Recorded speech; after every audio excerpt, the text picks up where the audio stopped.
This video was made with support from my patrons, whose names are on screen now. If you want to, you can join them today and even get access to exclusive content. The link to my Patreon is in the description, so check it out if you're interested. Anyway, on with the show.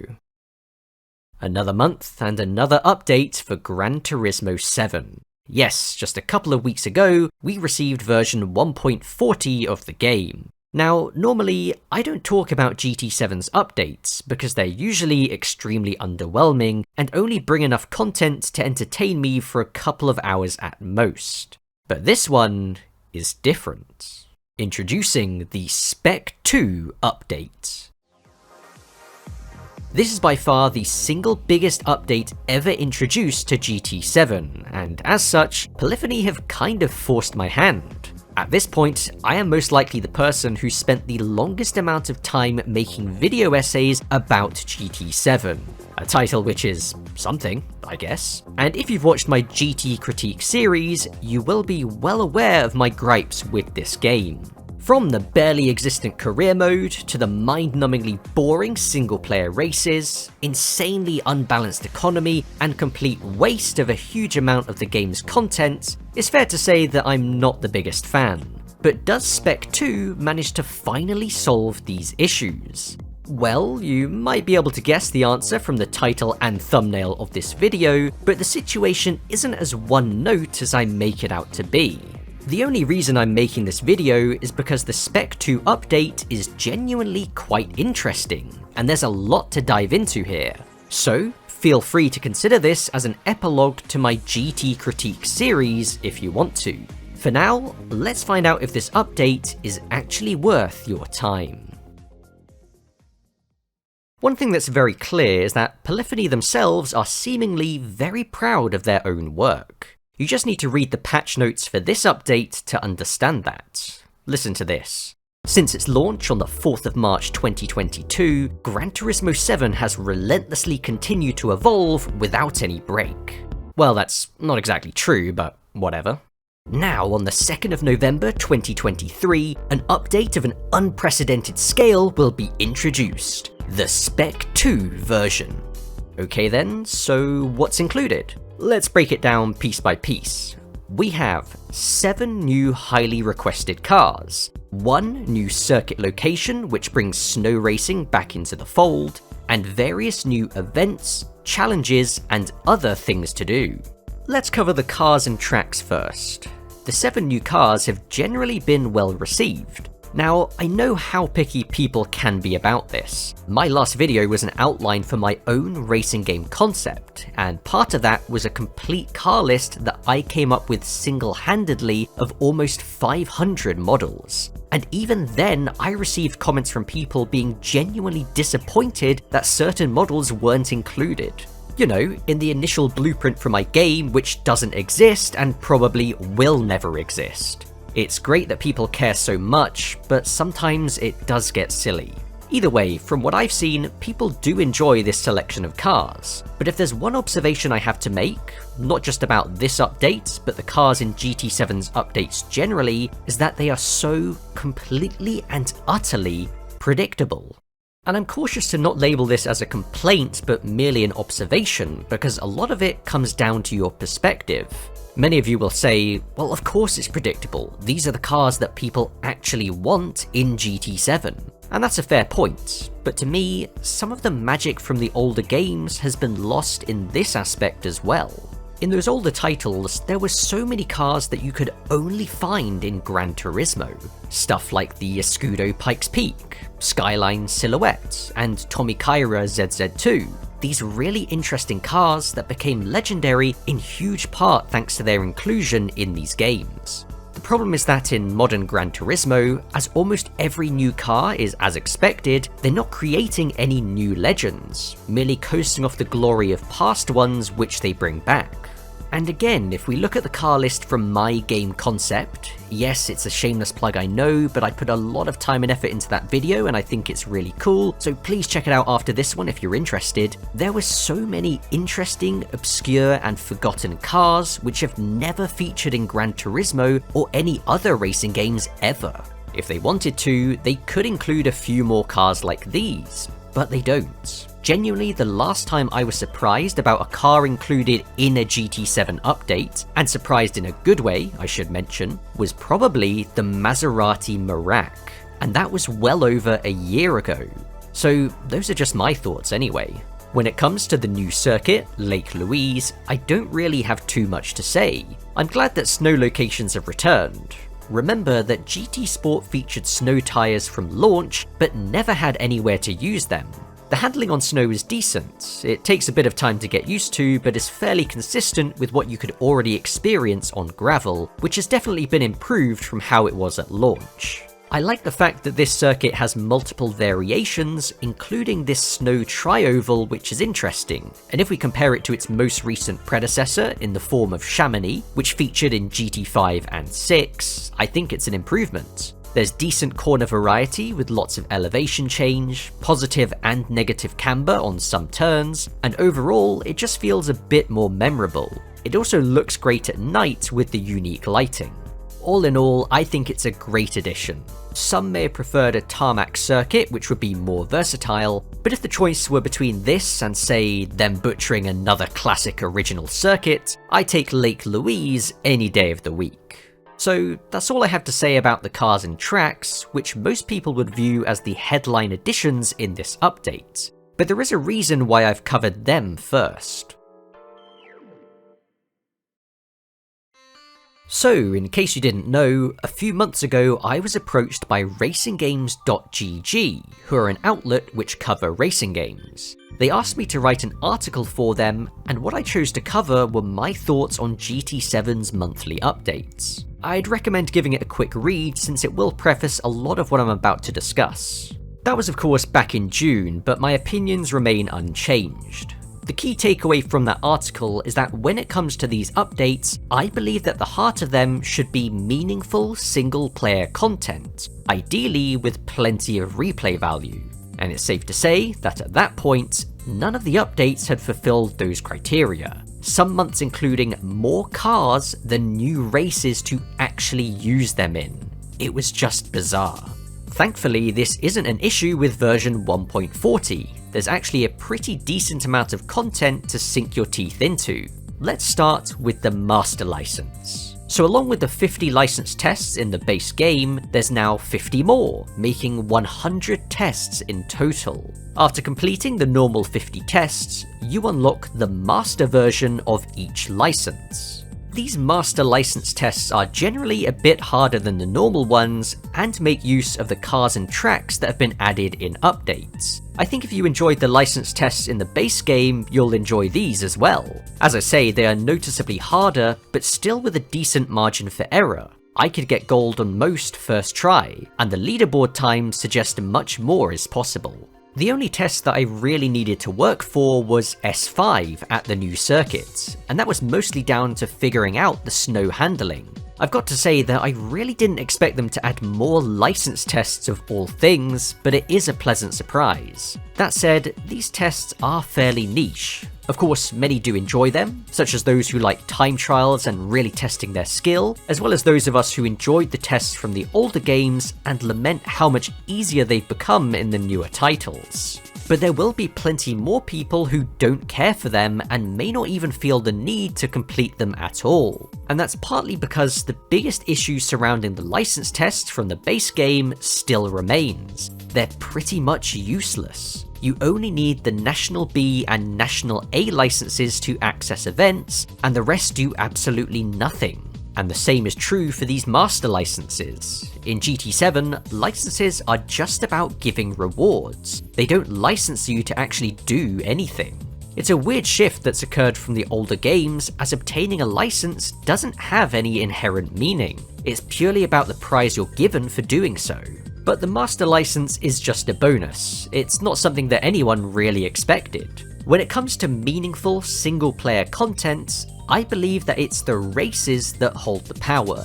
And when it came to previous months, the addition of 3 or 4 races, which could normally be completed in about an hour, really wasn't cutting it. So when it comes to the Spec 2 update, I'm happy to be able to say that 20 brand new races have been added to the world circuits. These include the World Touring Car 900 events intended for the Group 2 cars, as well as the Red Bull X 2019 Nations Cup, which each have their own bonus menu as well.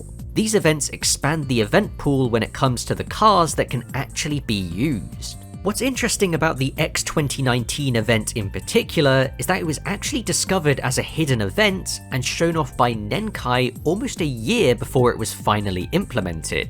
This also gives us hope that we may one day see the other hidden events, like the World Classic Car Week, All Japan GT Car Championship, and even the Legend Car Grand Prix, which was shown as a 5-race championship. Beyond that, we also have a handful of events at the new snow circuit as expected, just the usual events that you would predict, nothing too surprising. But where this gets exciting for me are the few new races that I've yet to mention. When it comes to the races in the world circuits, there are 2 varieties. The first group, which make up the majority, are the normal races you find throughout the main career. These usually consist of drawn-out rolling starts, with the leader several tens of seconds ahead, and the player having to close that gap within a set amount of laps. Basically, they're a glorified time trial where the other opponent cars are just moving chicanes, and all that really matters is your gap to the lead car. The new events I've mentioned thus far fall into this category as well. The second group of races are known as the Chili Pepper races, as their general level of difficulty is shown by how many chili pepper icons there are on their event thumbnails. These races feature a mixture of standing grid starts and much closer rolling starts, with the AI opponents generally being pretty fast and consistent, unlike those in the first group. Without a doubt, I believe the second group of Chili Pepper races to be by far better than the first, since you can actually race the opponents and not just be frustrated by their presence on track. So you can imagine my disappointment when GT7 launched and there were only 4 Chili Pepper events with a grand total of 11 races between them. And since then, no more have been added. Until now. Because with the Spec 2 update, we have 4 new races in the GT Cup Group 3 event, and another 4 in the Clubman Cup Plus. And as expected, these races are awesome. They represent a complete contrast in tone to the rest of the races in the world circuits. They even play around with the event format as well. The GT Cup Group 3 race at the Red Bull Ring has you starting in first, with your job being to defend from the cars behind. It couldn't be more different to some of those other races. But for me, Clubman Cup Plus really steals the show. The original selection of Clubman Cup Plus races were easily my favourite races in the base game. The one at Tsukuba in particular being a standout thanks to the solid AI and good racing. The really cool thing about the Clubman Cup Plus is that your opponents are all driving uniquely tuned cars built to the performance point limit, and the 4 new races are no different. There's one at Watkins Glen for the 600 point range, a couple at Fuji and Monza for 700 point cars, and one at Special Stage Route X, which I'm dubbing as sort of like the wind. They're awesome. The great thing about them is that every race you do is different, because as there's a large and varied pool of opponent cars, you end up with a different set of opponents each time, all starting in random positions. So from one race to the next, the experience can be massively different as you're racing different cars for different places. It's no joke to say that I believe within these few races, there is more replay value than almost the entire rest of the game combined. That is how good I think they are. And I think the dichotomy between these races and the rest is one of the most bizarre things about GT7. It almost feels like there's one developer within Polyphony rallying against the decisions being made, and these Chili Pepper races are their one outlet to express that. I am aware that my standards are maybe a little bit different from the majority when it comes to these races. I've played a lot of racing games and I think I'm quite good at them. I certainly hope so, given just how much time I've invested into them. So I do understand that some will not share my enthusiasm for these races given their high relative difficulty. But I still believe that this style of race is what GT7 should be doing as the rule, not the exception. If they could lower the difficulty slightly by either slowing down the AI, or what I think is the much better solution, to make the performance point limit more relaxed, and thus allow the player to use a slightly faster car, then I see no reason why races like these can't be used across the board. I would love to see this style of race applied to, say, a much longer endurance, or a full championship with a stronger event theme. That would be my ideal vision, and when I was coming up with the single player blueprint for my racing game concept, the Clubman Cup Plus style races were what I was imagining in my head. I do realise that I've spent some time talking about one single event, but that's how much it matters to me. It does tell you a lot when it comes to my priorities with GT7 and racing games in general. Still, there is plenty more to cover within this update. Sticking with the single player races, we have weekly challenges. Now, this is also a very interesting addition. The idea is to give players recurring events with prizes attached to keep them invested and ideally playing the game more often. It's an improvement that even I've suggested in the past, in line with the seasonal events from GT5 and GT6. Their execution of it though leaves a lot to be desired. We have 5 races here, 4 of which being existing races in the world circuits, and 1 as a new limited time event which is presumably replaced after 1 week. The problem with this is that these races on their own aren't interesting. Without the incentive of a reward, hardly anybody would feel the need to do these races again. They're just recycling old content. It's similar in a way to the festival playlist from Forza Horizon, wherein the only reason people still care to do those races and challenges is for the reward, not because they're fun or interesting to do on their own. But even in Horizon, they're not exactly the same events each time. There's always a slight spin on it with which cars have to be used. The ones in GT7 are almost identical. The only difference being that some DLC cars have been added as opponents, like the Mercedes 190E at the Nürburgring FR Challenge race, or the Nismo 400R at the Deep Forest GTR Cup event. And even if they didn't want to create more unique events, they could have put their own spin on these challenges, like saying you have to win a certain race using a car with less than 200 horsepower, for example. And these unique challenges could then be balanced around the event itself.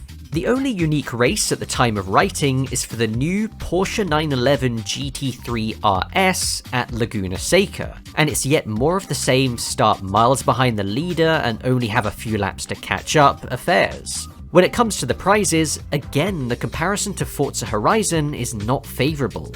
At least over there they give out unique cars, which I'll admit is not a great way to do that either, but does at least give people a reason to play them.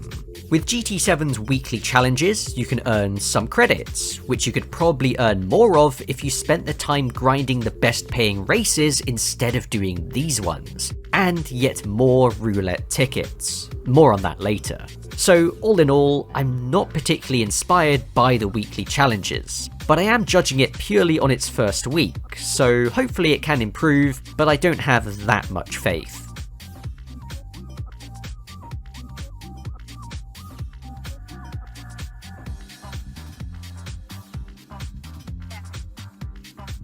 The last major thing I want to talk about is GT Sophy.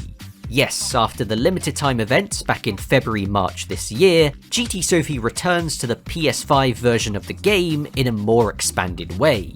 You can find GT Sophy in Quick Race, which has replaced Arcade Race, but only at a handful of circuits, as shown by the small heart symbol. I did a breakdown on my own thoughts and impressions on GT Sophy back then, and frankly, my feeling is not too different with it now. It's still fast and aware, but now has multiple difficulty options, although it does feel slightly toned down even on its hardest difficulty. It is also still capable of doing some strange things, like swerving across and braking in front of the player on a flat-out straight for seemingly no reason. Yeah, at times they do act a little bit funny, but for the most part they provide some excellent racing, and being able to take them on at more tracks with a much wider variety of cars is a lot of fun. I do look forward to testing it even more, and I hope to see GT Sophy expanded into more areas of the game. Another change which is tied to that is increased payouts for both Quick Race and Custom Race. This has been a much requested alteration, and it's great to see it finally be done. The increase is tied to both your collector level and circuit experience completion at each individual location, meaning that you can get up to a 400% payout increase at most tracks. That actually makes Custom Race worthwhile for earning money, and has now even created a new cache exploit wherein people use engine swapped cars with low PPs, like the Abarth 595 or Beetle, then fill the grid with AI cars like Tomahawks or Red Bulls with absolutely atrocious gearing. The disparity in the performance point rating means that you'll get an insane payout if you go somewhere like the Daytona Oval, as you should easily be able to win.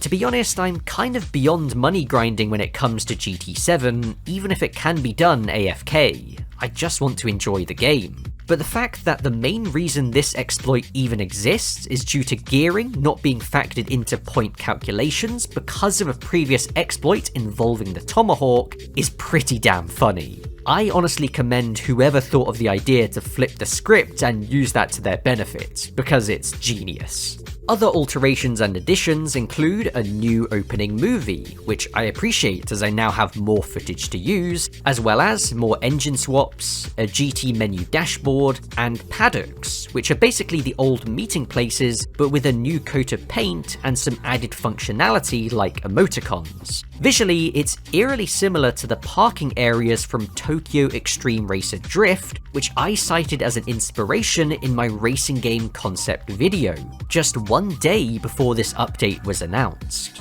Another thing I mentioned in that video was how difficult it was to find races for specific events in the World Circuits menu, and as it turned out, Polyphony were already cooking a solution.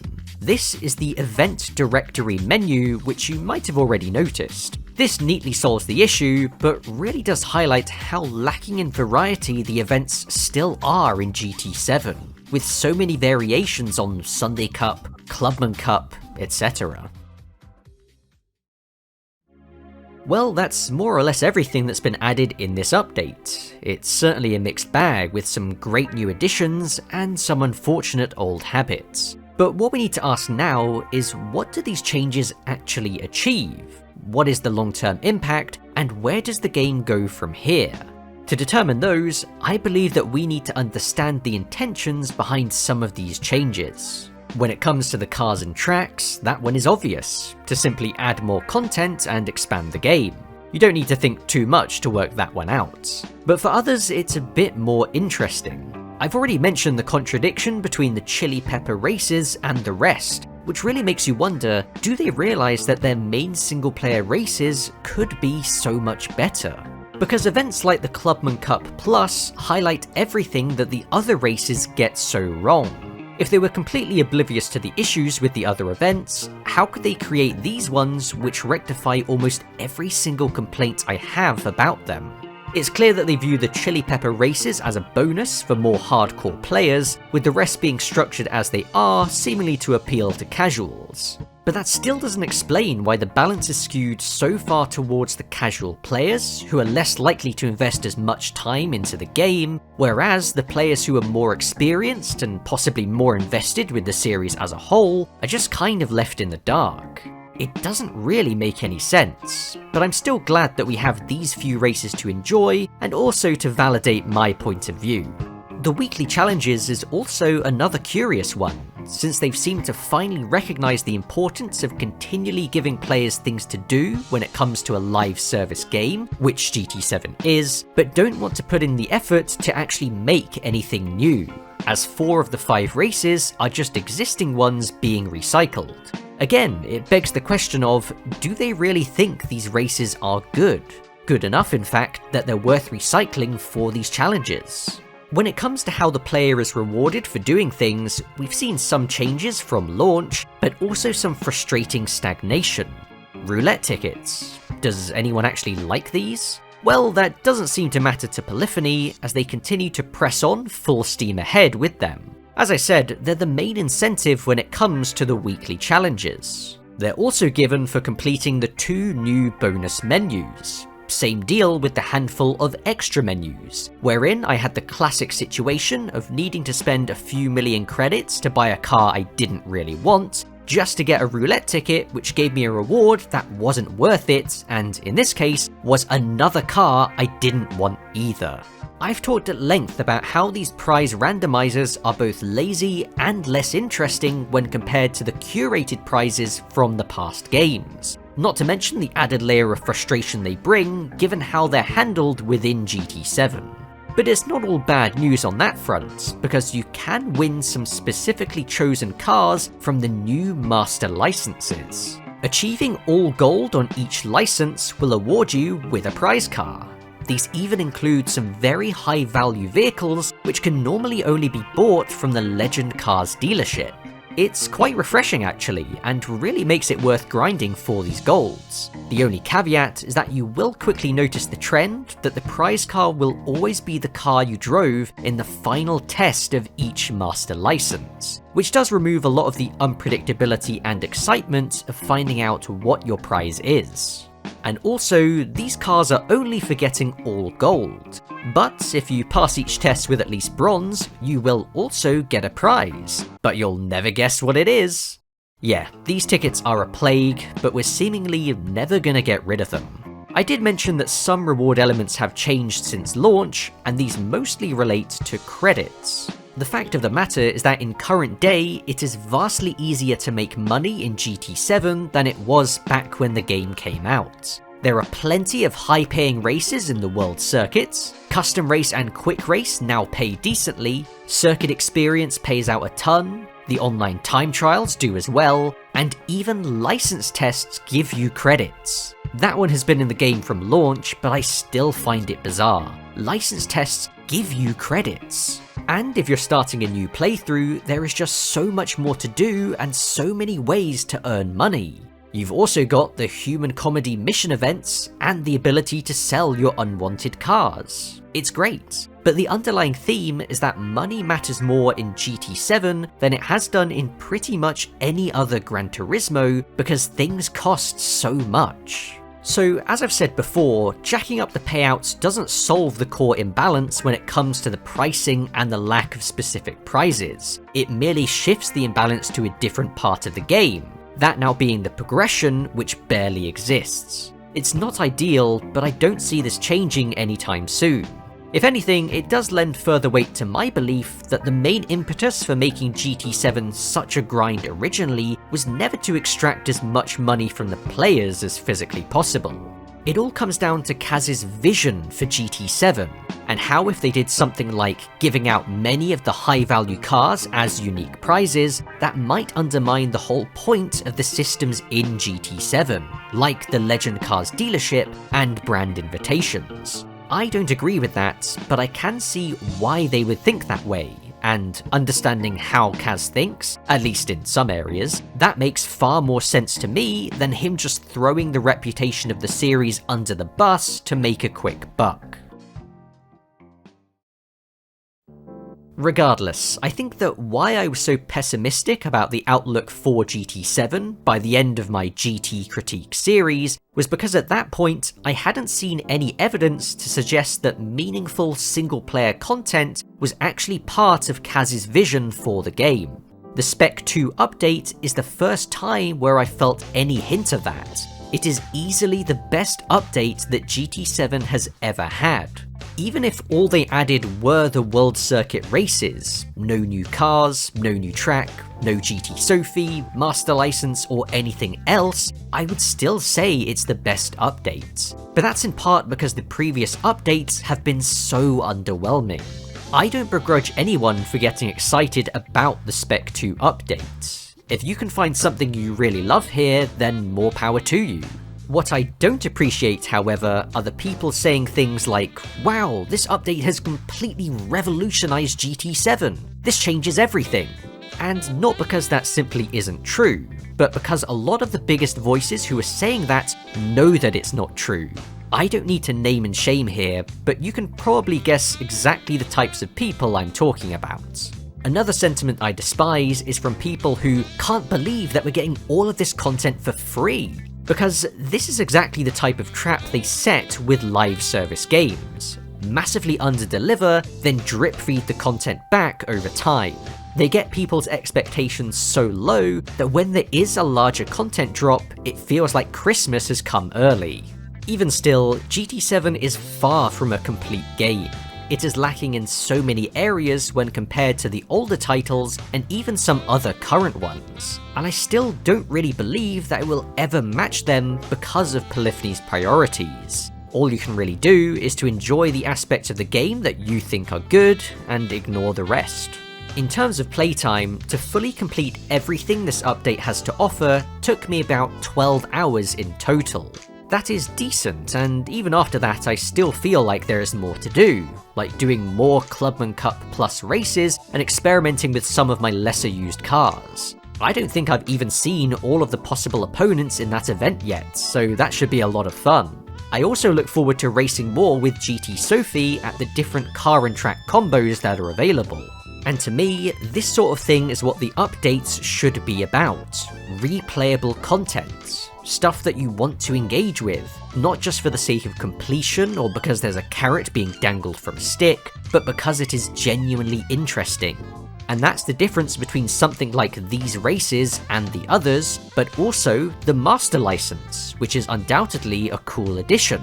Because having now gotten gold on each Master License over the course of a few hours, I have no reason to ever engage with that part of the game again, despite enjoying my time with it. But with these races, there is so much more replayability, and the fact that the inclusion of a handful of races has sparked so much interest from me really highlights why I found the previous updates so disappointing.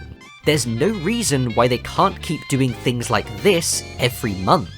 And that is the key point, because if we get to December, assuming there will be a December update, and things just go back to how they were before, a few cars and some forgettable races, then frankly nothing has changed and they haven't learned anything. Because what they've added in this update inspires hope, but is not enough alone to massively improve the game in the long term. It needs to be a continuous improvement. So no, Spec 2 is not the silver bullet that GT7 needed, but it can act as a springboard for serious improvement should Polyphony finally recognise the potential within this game. Whether they do or not is entirely in their own hands.